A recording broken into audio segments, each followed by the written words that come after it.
Well, we are about in the middle of our sermon series on the minor prophets called Who Are These Guys?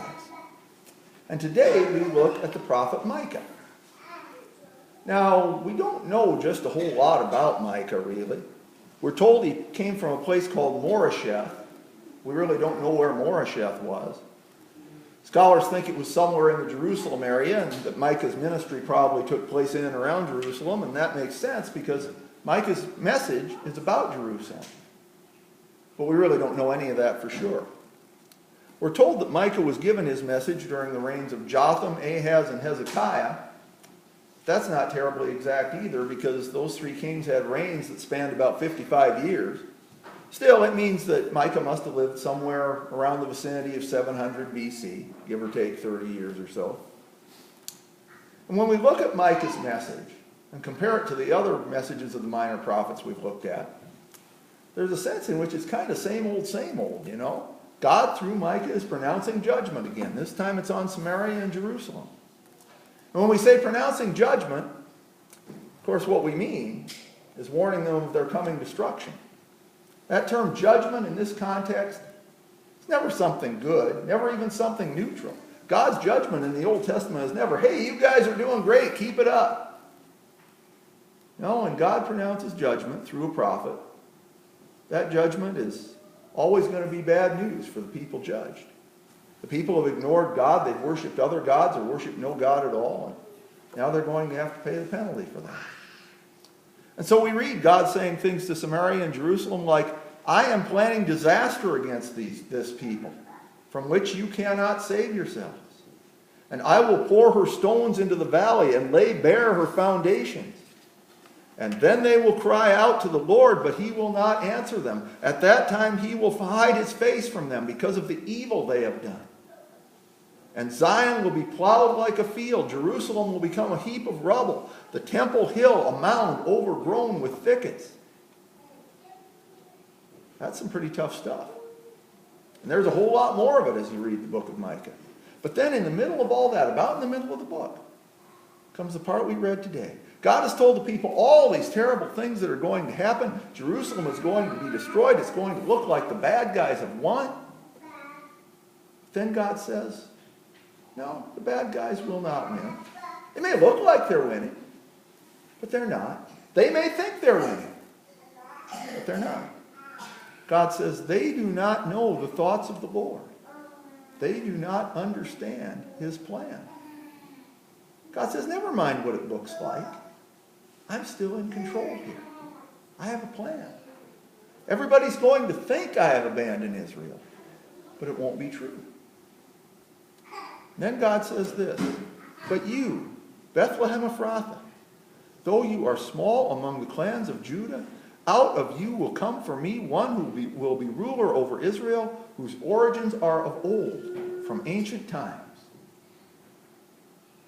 Anybody recognize that passage?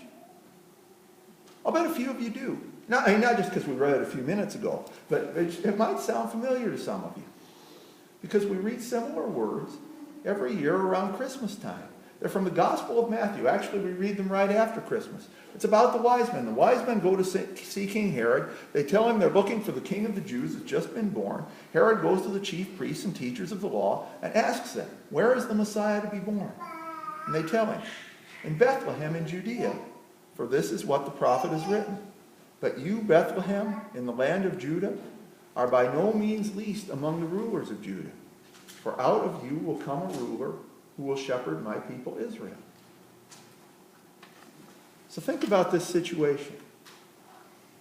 God is pronouncing judgment on Samaria and Jerusalem.